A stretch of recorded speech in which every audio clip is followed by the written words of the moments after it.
Salut à tous, bienvenue sur le retour des vidéos lore. Alors c'est vrai qu'on en avait refait quelques-unes, mais là on va continuer à essayer de vous finir un peu tout le lore d'Infinity qui est vraiment assez colossal. Moi j'avoue qu'Infinity c'est plus le lore qui m'intéresse et le look des figurines que le jeu, hein, ça vous l'aviez vu. Et du coup là on va se focaliser sur Ariadna, sachant qu'on a déjà fait d'autres factions, et puis une visu un peu globale du lore. Donc je vous remets la playlist pour que vous puissiez retrouver tout ça. Et puis Lironos, salut, comment ça va? Eh ben ça va très bien, après c'est 2 ans. 2 ans. Il s'en est passé des choses dans le lore en 2 ans. Donc oui. je vous inviterai quand même à regarder la présentation générale du lore, vidéo Panocéania Eugene qu'on avait fait. Mais oui, il s'en est passé des choses depuis, il y a eu des nouveautés. Et puis voilà, là on va passer sur Ariadna, la faction de cœur de beaucoup. Ah oui? Pour leur particularité. Oui, elle est populaire, ouais. Ouais, elle est populaire, elle est très appréciée de par en fait ce petit côté différent des autres factions. C'est vrai qu'ils sont un peu différents. Très à part. Ils sont plus proches en fait de ce que nous on est à l'heure actuelle en fait. Ça fait un peu contemporain. Ils sont plus modernes que futuristes. Ouais. Et puis il y a des Français. Il y a des Français. Cocorico, les Mérovingiens, on en parlera aussi. Et il y a des loups-garous avec des fusils à pompe. Ça c'est moins contemporain ça, mais. Oui. Mais je le pose comme un argument. En général, quand quelqu'un est intéressé par Ariadna, c'est souvent parce qu'il voit des loups-garous avec des fusils à pompe. Ariadna, donc, qui tire son origine en vrai très très loin dans le lore d'Infinity, quasiment au début. On avait parlé dans la première vidéo justement des grandes chutes économiques sur Terre, de comment le monde a évolué. Et en fait, à la fin de vie des anciennes superpuissances sur Terre, donc de l'Union Européenne, des États-Unis et même de la Russie, les trous de verre ont été découverts, les trous de verre stables.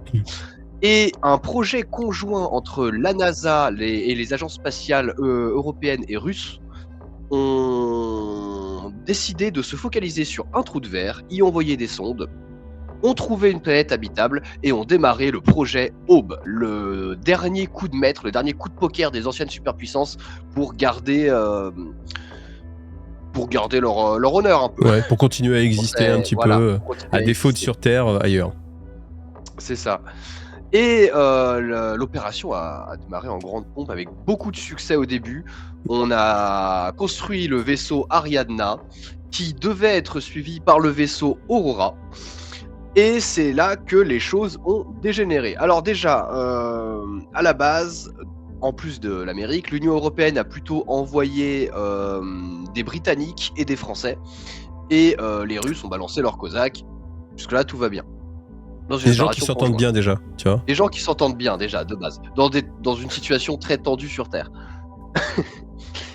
Tout ce beau monde a réussi à passer le trou de verre et arrivé avec succès sur Aube avec le vaisseau Ariadna. On commençait à s'installer en faisant les premières opérations. Donc d'abord, on déploie les militaires sur place pour sécuriser les zones, vérifier que tout va bien. Ensuite, on commence à envoyer les colons. On démonte le vaisseau Ariadna, puisque de toute façon, c'était un aller sans retour pour faire nos premières bases. Sur Terre, pendant ce temps, on envoie l'Aurora. L'Aurora passe à travers le trou de verre et plus rien. Le trou de verre s'effondre, l'Aurora disparaît, l'Ariadna est séparée du reste de la sphère humaine. Diantre. Et là, c'est la tuile. Donc là, on se retrouve avec tout un groupe de personnes qui s'entend relativement bien au début, échouées sur une planète en pensant que le reste du monde les a abandonnés. Et qui se mettent à rencontrer des races extraterrestres locales, les antipodes, donc ces fameux loups-garous. Au début, ils les prennent un peu pour des animaux. Vu que les antipodes les attaquent à vue, ils se mettent à les chasser. Ils finissent par découvrir que les antipodes, ça fabrique des outils, même en métal. Donc ça a un semblant de civilisation. Et ils continuent quand même de les chasser. Ah, c'est une bonne colonisation à l'ancienne. Les peuples sur place, non, ça dégage. Ce qui va causer des guerres d'abord contre les antipodes qui vont évidemment riposter. malgré des tentatives assez tardives pour certains personnages de communiquer avec eux. Ce qui permettra de découvrir que les antipodes fonctionnent par trinôme, mais on parlera des antipodes un petit peu plus tard. Tout ça va conduire finalement, après les premières victoires d'Ariadna contre les antipodes, à des grosses tensions dans la faction, parce que maintenant il faut savoir qui c'est le chef. Oui. Ça commence à faire des petites histoires avec dis donc c'était pas prévu que les militaires ils aient autant de pouvoir sur place, mais à cause de ces guerres ils ont pris trop d'importance. Mhm. Où le monde commence à se séparer, les avant-postes de toutes les nations qui composaient Ariadna grandissent et sont rejoints par leurs soldats. Donc d'un côté on va avoir les Russes qui vont rester sur place et qui vont posséder la zone. Les Français, alors il n'y avait pas que des Français, ils précisent dans le lore qu'il y avait aussi des Belges, qu'il y avait quelques Allemands aussi, bref, l'Union Européenne, mais principalement la France, deviennent ainsi la Mérovingie, ainsi de suite, et ainsi de suite. C'est à cette période aussi que justement les Britanniques, en s'isolant du reste de Ariadna, se sont fait un peu supplanter par les Écossais. Et donc la culture écossaise a pris une plus grande importance et est devenue même prépondérante de ce qui deviendra la Calédonie. Ok. Bref, la faction évolue un petit peu de son côté, vit sa vie, découvre le théséum, matériau ultra rare dans le reste de la sphère humaine, mais eux ils en ont à foison, à tel point qu'ils le découvrent pendant les guerres contre les antipodes. Ils en trouvent au bout de leurs griffes et ils se demandent ce que c'est. Ils l'étudient et puis voilà, ils en ont à foison. Et un jour, après tout ça, alors que le monde a bien évolué de leur côté, d'ailleurs ça aurait été conclu par les Russes, c'est les chefs, la Mérovingie, donc les franchouillards, c'est devenu un peu les marchands et la plaque tournante de Ariadna, les Calédoniens, ils sont dans leur coin, en retrait technologique, en abandon technologique total dans leur hutte contre les antipodes, et l'US Ariadna, pareil, il protège le reste d'Ariadna contre les antipodes près du mur. Donc plutôt les militaires en fait, on va dire. Voilà, Ouais. c'est ça. C'est marrant parce que je pense que c'est ce qui est le plus proche de ce qu'on peut vivre actuellement en fait avec les histoires À la sociales qu'on a différence maintenant. que du coup, là, c'est les Russes qui ont gagné et qui décident. Bah attends, on sait pas encore. Hein. Et si Ah oui, Ah non, mais je veux dire dans notre monde dans le réel. monde réel. Oui, non, C'est pas ça, pas de spoiler. Pas de spoiler. Pas de spoil. Si ça se trouve, le monde sera encore plus fantasque que celui d'Infinity. On ne sait pas. Mais en tout cas, après, ils ont le théséum, c'est on va dire le super minéral, enfin l'atout un peu qui leur permet après de contrebalancer un peu leurs différences technologiques, non? Parce qu'en fait, ça me rappelle vraiment, pour ceux qui ont connu, le lore de AT-43. Et dans le lore de AT-43, il y avait le Red Bloc, qui était un peu aussi les soviétiques, parce que quand même, il faut des clichés pour que tout le monde s'y retrouve, et qui était sous-technologique, mais qui par contre avait accès aux matériaux de la mort que les autres n'avaient pas, et donc du coup que ça compensait, parce que tu vois, genre leur bouclier tout bête que t'as juste martelé à partir d'une plaque, bah, il est quand même vachement plus résistant que le méga bouclier nanotechnologique d'une autre faction. C'est un peu ça aussi Ariadna ou pas? Ouais, c'est même complètement ça. Les autres factions ont accès à du théséum, mais en très petite quantité, sur des planètes compliquées. Souvent, c'est des causes de guerre. Et eux, ils en ont à foison. C'est aussi ce qui va foutre la merde un petit peu de leur côté, parce que c'est ce qui va pousser les autres factions à venir prétendre à ce minéral sur leur planète.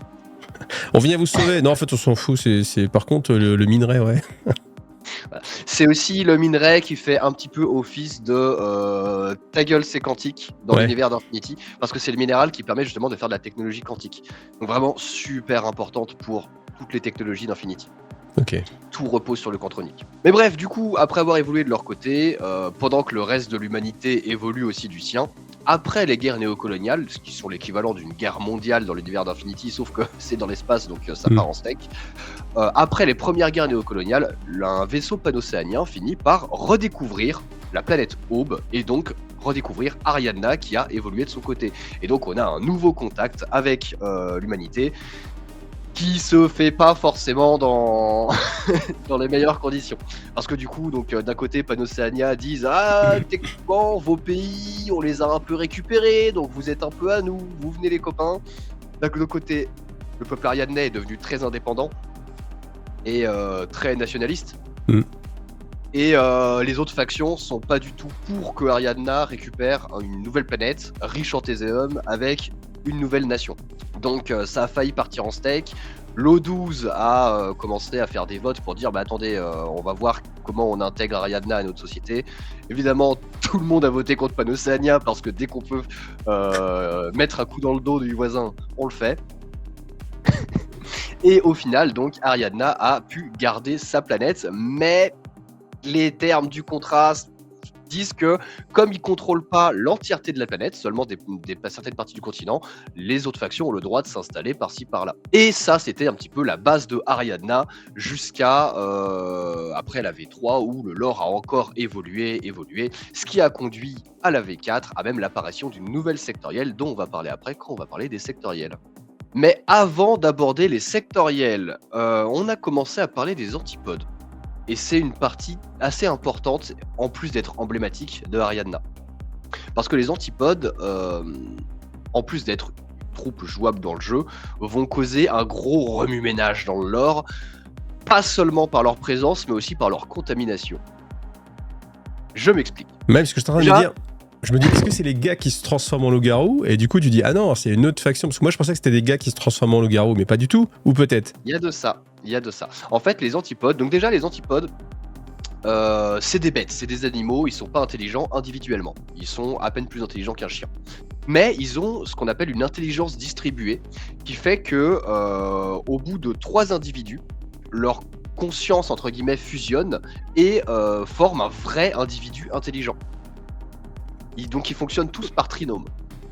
Dès qu'il y en a 3 ensemble, ils sont tous intelligents mais ils ont la même conscience, c'est ça? Voilà, en fait, ils partagent leurs connaissances, ils partagent leur conscience, et ça forme un individu composé de 3 antipodes. Donc déjà, pour les humains, ça fait un peu bizarre. Bah déjà là j'essaie de conceptualiser le truc en fait, et difficile de se le tu dis, ok, alors ça marche à combien de mètres Est-ce que s'ils sont dans la même pièce, c'est bon, et puis il y en a un qui va aux toilettes, et puis tout d'un coup, ça marche plus Ça. Il y a sûrement une foultitude de détails dans le jeu de rôle que je ne conseillerais jamais assez pour commencer le lore de Infinity. Si jamais vous êtes curieux, le jeu de rôle, il est à la base de la chronologie. Après, il faut continuer avec les bouquins qui sont sortis ensuite. Mais vous avez une foultitude de détails dedans, dont nous n'aurons pas forcément le temps de parler dans cette vidéo. Et donc, ces antipodes ont quand même un instinct prédominant. C'est que les mâles ne vont jamais essayer de tuer une femelle en gestation. Ils vont toujours essayer de simplement la mordre parce que... quelle que soit la race en fait. Quelle que soit la race. Ah, à la base, c'est l'évolution qui a fait ça parce que ça permet aux mâles de leur espèce les plus doués, les plus violents, de distribuer leurs gènes dans une femelle qu'ils n'ont pas fécondée. Et donc, de perpétuer leur lignée. Sauf que il y a eu une bonne compatibilité avec d'autres espèces, notamment les humains. Et pendant les premières attaques antipodes, les seuls rescapés au début étaient les femmes enceintes. Ok. Qui se faisaient mordre. Et donc, le virus antipode, qu'on appelle le virus coucou, en rapport avec le fait que les coucous pondent dans le nid des autres oiseaux et l'oisillon va tuer les autres oisillons.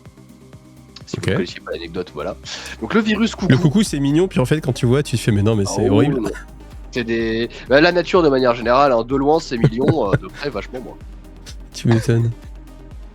Et donc le virus coucou va infecter l'embryon humain et va donner ce qu'on appelle les dogface, des humains avec des traits un peu antipodes qui, sur le coup d'émotions trop intenses ou d'adrénaline, vont se transformer et prendre une apparence antipode. C'est ce qu'on voit et ce qui, le plus souvent un petit peu dans le jeu, en général quand on voit un antipode armé et très humanoïde, c'est un dogface qui s'est transformé. On les appelle donc les dogface. Et il garde son côté... comment ça marche? C'est comme Hulk, tu vois, il peut contrôler, ou c'est que quand il est énervé ou c'est que sur le coup d'une grosse émotion. Après, évidemment, Ariadna et les autres factions font des petites expériences dessus et des petites manipulations. C'est comme ça qu'on a fini avec le Beerpod, le gros ours garou avec un gros marteau qui a fait des massacres pendant la V4. Ça, c'est pas quelque chose de naturel du tout. Ça a été des manipulations génétiques en utilisant des embryons humains, des embryons d'ours et le virus coucou. Ok. Mais t'inquiète pas, t'es pas le seul à te poser des questions. Ariadna aussi s'en pose. Et ils essayent d'y répondre. que l'éthique soit d'accord avec eux ou pas. Et du coup, quand ils sont en mode dogface, ils ont une intelligence humaine? Ouais. Donc, Alors, ils ont pas besoin- ils sont beaucoup plus violents quand même. Ouais. Mais déjà, de base, un dogface, c'est un peu bourru. C'est pas aidé par le fait qu'ils sont souvent un peu parqués dans leur banlieue, un peu surveillés. Chez Mérovingia, on a des équipes de CRS faites pour contrôler les dogface. Enfin voilà, ils sont légèrement ostracisés quand même. Ils ont même leur propre sport. Voilà, Ah oui le dog ball, je crois qu'ils l'appellent dans le lore. Je- Où je- justement, Je pense que tout le monde aurait parlé de dog ball. Hein. c'est logique. Alors que le basket dog, ça aurait été classe aussi, tu vois.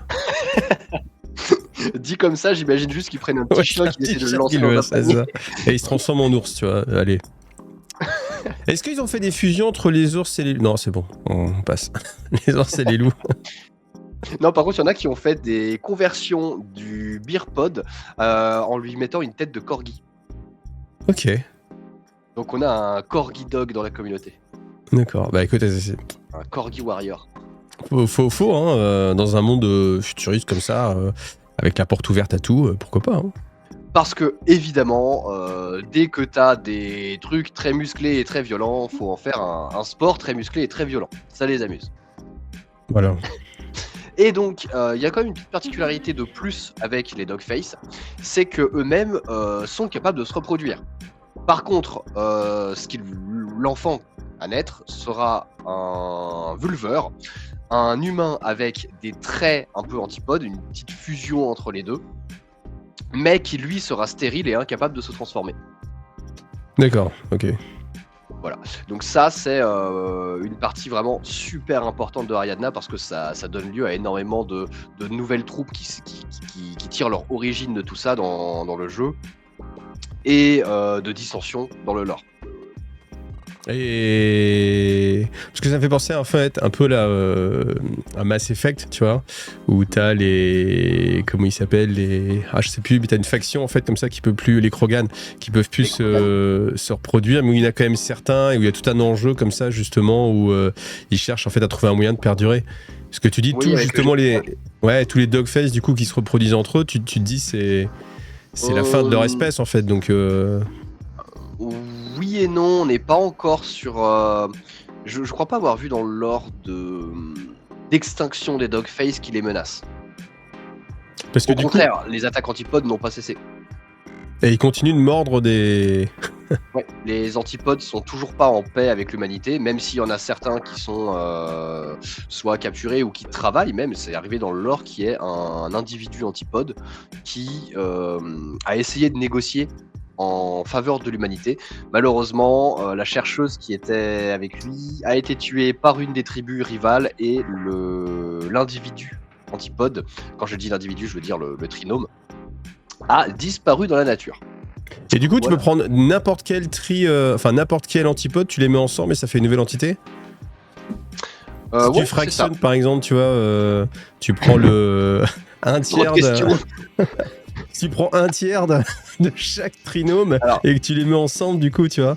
Si tu prends, tu vois, genre, imaginons, tu prends le mec qui s'enfuit, enfin les trois qui s'enfuient, t'en prends un seul et tu prends celui qui a décidé de tuer sa femme, enfin, ou ça pose pas sa femme, mais la chercheuse, et tu les mets ensemble, tac. Est-ce que du coup, avec un troisième qui vient là, tu vois, est-ce qu'ils gardent leurs souvenirs? Tu vois, il y a plein de questions. En fait, ça amène énormément de questions. Oui, honnêtement. Je crois que dans le lore, justement, ils disent en plus que dans les tribus, plus la tribu est nombreuse, plus les individus seront confus. Donc, je pense qu'il y a pas mal de choses à explorer. Ouais, j'imagine trop de situations où, tu sais, ils sont trois, ils sont ensemble, et puis en fait, il y en a un, tu vas chercher le pain, chérie? Oui, il va chercher le pain, et il arrive à la boulangerie, et du coup, il devient le mari du boulanger, tu vois. Parce que du coup, il s'est devenu une nouvelle personne. Non, en fait, moi, mon esprit trop analytique, je pense que du coup, je me dis, ça tient pas trop la route cette histoire d'être une. Parce que tu vois, est-ce qu'une fois qu'ils sont devenus trois, le lien va perdurer, même si ils s'éloignent et qu'il y en a un des individus qui va voir un autre, tu vois? Ah bon, j'étais complètement perdu là. En vrai, c'est une bonne question. Bon, du coup, on a fait l'effort. T'as été regardé dans le bouquin de lore spécifique, le bouquin JDR spécifique Ariadna, et en fait, il n'y a pas de réponse. Donc je pense que voilà, ils nous ont fait un peu miroiter des trucs, mais que on ne sait pas. Donc Ou alors c'est dans un autre livre. Moi, je demanderais simplement aux vrais spécialistes du lore d'Infinity de répondre en commentaire. si la réponse existe. Oui, elle existe sûrement. Je pense qu'on a des bons connaisseurs qui vont pouvoir nous aiguiller. Mais c'est ça les trucs un petit peu originaux, c'est que tu dis après, tu cherches à comprendre et. Oui, à Et tout voilà. rationaliser. Bah ouais, et puis tu dis comment ça marche, et puis non mais vraiment, tu te dis dans leur société, t'imagines nous, tu vois, genre ouais, comme je dis, tu vas chercher le pense que pain, c'est et ça puis le du coup tu dis à problème. quelqu'un d'autre, quoi. Je C'est pense que c'est compliqué. ça le problème, c'est que t'imagines nous.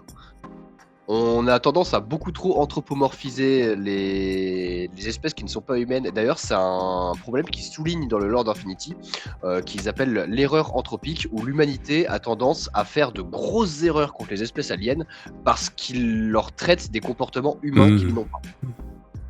Et ça, c'est un petit point de détail de lore que j'aime bien. Parce que c'est quelque chose qui n'est pas assez exploré.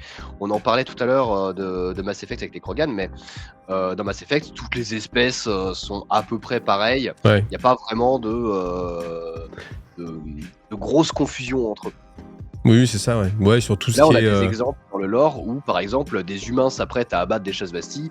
Le chassevasti semble faire un signe de reddition, mais en fait, il est en train de dégainer un flingue qui est posté ailleurs sur son anatomie, et l'humain a pris ça pour un signe de reddition et se fait avoir. Ouais. Mais c'est parce que les Shajvassi, ils trichent, de toute façon. C'est de leur nature. C'est pareil avec les autres espèces. L'erreur anthropique touche tout le monde. Donc là, tu es en train de faire une erreur anthropique en traitant des comportements humains aux antipodes. Donc ils vont pas chercher leur pain chez le boulanger. D'accord, Et c'est noté, c'est noté. D'aucuns diraient même que c'est un peu raciste. Spéciste.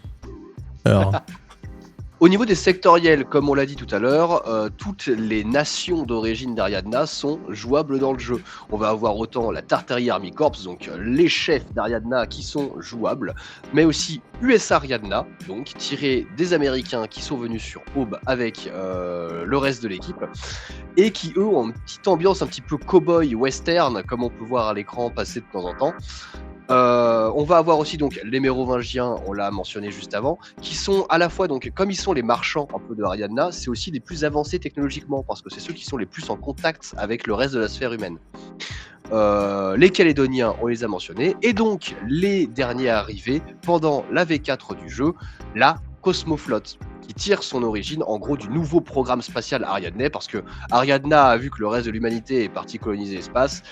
Ils dépendaient beaucoup trop des autres factions pour les rejoindre. Et, allez, aux nomades, prêtez-nous un vaisseau, on se joint à vous, allez, vas-y, on fait ça.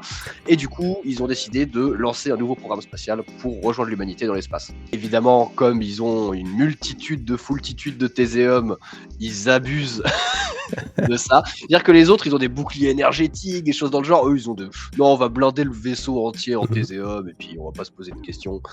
Ça fait une grosse brique et ça marche. Et donc, le petit truc un petit peu sympa avec Cosmoflotte, et ça, je remercie To de m'avoir raconté cette anecdote, petite mention à lui, il est dans le cœur, c'est que Cosmoflotte, c'est que des joueurs sont directement mentionnés dans le lore de Cosmoflotte. En fait, avant l'apparition de la Cosmoflotte, on a eu droit à une campagne en ligne, parce que oui, Corvus Belli font régulièrement des campagnes en ligne avec les joueurs qui peuvent conquérir des zones, gagner des points, et surtout qui font du roleplay sur les forums, et c'est ça le plus important. Et souvent, les événements tirés de ces campagnes seront intégrés au lore. Et c'est globalement ce qu'il s'est passé, puisque pendant une campagne où Ariadna était censée faire un petit peu équipe et dépendre d'autres factions, notamment de nomades, 3 joueurs ont décidé de faire une opération clandestine pour voler des technologies nomades et aider Ariadna à reconquérir l'espace. Et ces joueurs donc sont mentionnés directement dans le bouquin de la V4 du jeu comme étant aussi, comme faisant partie des origines à la création de la Cosmoflotte, puisque grâce aux connaissances qu'ils ont volées et accumulées, ils ont aidé leur faction à un peu moins dépendre des autres. c'est cool ça, hein. C'est vachement bien ça. C'est trop bien. T'imagines la consécration quoi. Tu joues, t'as une bonne idée, et puis les gens ils font ok, bah écoute, maintenant t'es dans le lore, tu es. Génial. Mais on a même une joueuse française qui est dans le lore actuellement. Ok. Parce que dans la dernière campagne en ligne, elle a fait partie des officiers de l'O12 qui ont négocié avec l'armée combinée. Donc, elle est mentionnée dans le bouquin de la V5. En plus, vous la connaissez tous, hein, Lady Numeria, Et bah, c'est la qui est classe. citée dans la V5. C'est la classe. Et c'est très rare, je crois, hein, en vrai, dans le jeu de figurines, que les sociétés aient la possibilité déjà de pouvoir citer des joueurs directement dans les bouquins. Mhm. Ça, c'est vraiment la classe. Bah, ça fait rêver.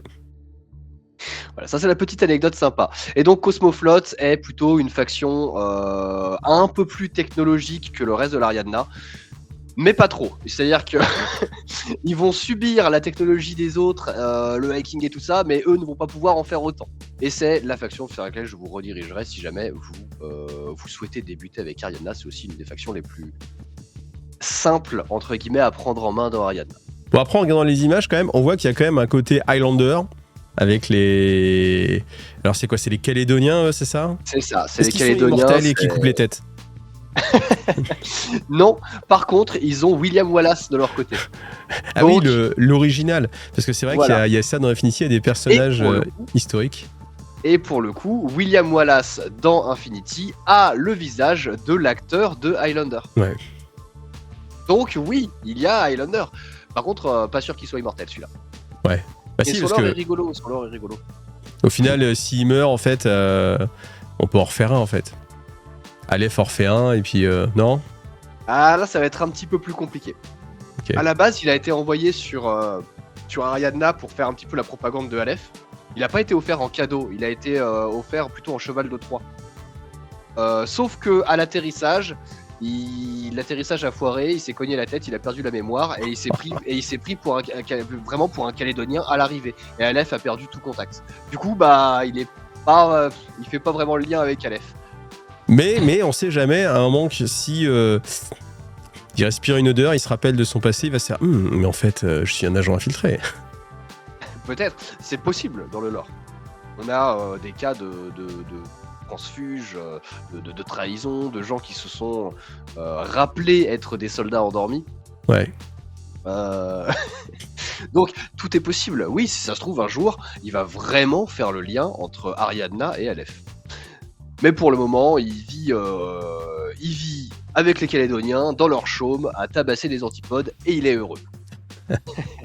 Mais du coup, est-ce qu'ils ont l'accès en fait au réseau, je sais plus comment ça s'appelle, le réseau internet Alors, ils y ont accès, mais au goutte à goutte. En fait, Ariadna essaye de pas aller trop vite à se mélanger avec le reste de l'humanité parce que, comme j'ai dit, ils sont très nationalistes et ils n'ont pas envie de trop dépendre des autres. Donc, ils y vont à leur rythme et ils préfèrent que leurs scientifiques étudient les technologies des autres et apprennent des autres plutôt que de prendre directement les technologies des autres et les intégrer à eux. Donc, actuellement, oui, un soldat de Ariadna peut parfaitement avoir accès à Maya.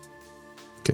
Donc Maya qui est le nom du super net, du super internet. Voilà, c'est l'internet cantronique. Pour le coup, ça, c'est pas juste du ta gueule, c'est quantique, c'est vraiment nécessaire pour justifier qu'Internet puisse fonctionner dans le futur, parce que l'espace-temps à ces dimensions sont gargantuesques. Donc pour mettre en contact tout le monde, et surtout pour les coordonner au niveau chronologie, parce que le temps est relatif, tout ça, c'est nécessaire.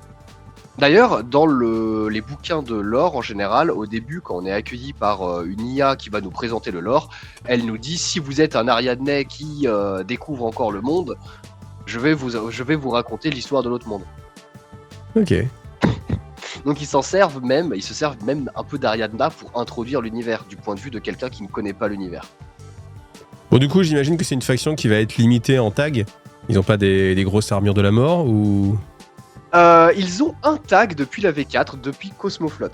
Ils ont, pareil, il fait un peu bourru, il fait pas très technologique. Personnellement, je le trouve très classe, très très classe. Le Tchernobog, qui fait un peu engin de chantier militarisé. et qui marche assez bien dans l'idée. Mais oui, c'est pas une faction technologique du tout. En général, à part la Cosmoflotte, Ariadna va jouer vraiment à part. Ils ne craignent pas le hacking, mais ils ne vont pas en faire non plus. Ils vont jouer beaucoup sur le côté Rambo. On va poser des pièges de partout, des camouflages de partout. On va faire des guerres d'attrition. On va faire nos tactiques à nous, où on est sûr que l'adversaire en face, peu importe la technologie, il va galérer. Et pour conclure, un événement que je vais pas raconter plus que ça. Je vais vous laisser explorer un petit peu le lore, ou peut-être qu'on en parlera dans une future vidéo. Ariadna sont aussi au centre d'une grosse révélation dans l'univers de Infinity qui est arrivée dans la V3. Vous vous rappelez que l'Aurora a disparu lorsque le trou de verre s'est effondré. L'Aurora a depuis été retrouvée. Au tout début du lore de Infinity, on nous dit que l'Aurora a été retrouvée sur Paradiso, la planète où l'armée combinée ensuite est arrivée, tout ça. Sauf que l'Aurora a été retrouvée carbonisée sans aucun corps humain. Et on ne savait pas ce qu'il s'était passé sur Paradiso avec l'Aurora jusqu'à Daedalus Fall pendant la V3. Si jamais un jour vous explorez le lore, ça va être un petit peu sympathique. Ok, en mode teasing alors. Et ben ça marche. En tout cas, vous avez une playlist sur les vidéos du lore d'Infinity, donc n'hésitez pas à aller la regarder pour découvrir aussi un petit peu l'univers aussi de façon plus globale, ce qui s'est passé aussi sur la Terre à notre époque qui a conduit au monde d'Infinity. Et puis comme ça, au fur et à mesure du temps, nous on va vous refaire toutes les factions. Allez, est-ce qu'on peut dire la faction suivante ? Bien sûr, puisqu'on va les faire dans l'ordre de l'armée sûrement, la faction suivante sera Akislam. Voilà, Akislam, les écologistes. C'est comme ça que je les avais retenus au début. Voilà. C'est un peu ça, oui. Alors merci à toi, et puis merci à vous. Pensez à liker, vous abonner comme tout d'habitude. À bientôt, salut, bye. Ciao.